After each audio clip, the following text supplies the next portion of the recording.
Jacobson, the world's formatting not only makes values look good, they can also make them easier to understand.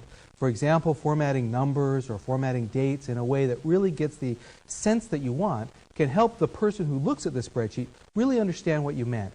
Let's do a couple of questions relating to formatting the values that are in a cell. I typed a number into a cell and I want to make sure that people can understand that it's money. How do I make a number look like money? The easiest way to make a number look like money when you type it into a cell is to simply type the $ as you type the number into the cell.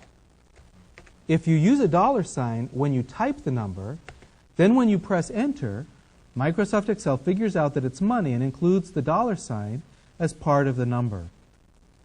If you type a number in without including the $, then there's another way that's fairly simple to do that. Select the cell, and then up here on the second toolbar down, click the button with a $ on it that shows currency style. I'm going to widen this column. The way you do that is by moving the mouse pointer between the headers, the C and D headers, and dragging it across. Notice there's something kind of interesting here. In the one case, when I typed the number into the cell with the $, it formatted it to have the $ close. In the other one, when I clicked the $ in the formatting toolbar, it moved the $ clear off to the left. These are two different ways of formatting currency in Excel. One advantage of using the toolbar button is that if you have a small number next to a large number, the $ still align, which they wouldn't do if the $ were snug next to the number.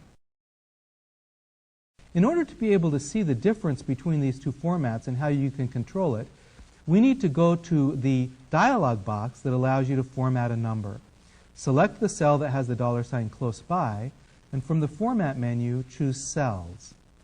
This dialog box has several tabs, one of which is Number. If Number is not already selected, you can choose it. This category is called Currency. Currency puts the $ close to the number. There's another format called Accounting, and Accounting puts the symbol clear off to the left. If we select Accounting and then choose OK, then it looks like the format that we got when we clicked the Currency toolbar button.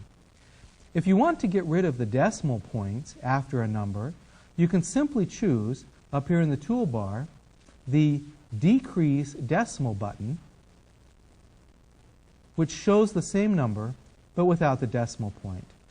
The easiest way to add a $ to a number is to simply type it as you go. Another way that's very easy that you can also use with multiple cells at the same time is to click that Currency button in the toolbar. For the ultimate control in the way that the number looks, you go to the Format Number dialog box and select either Currency or Accounting, depending on how you want the $ to look, and then specify the other controls in the dialog box to get just exactly what you want.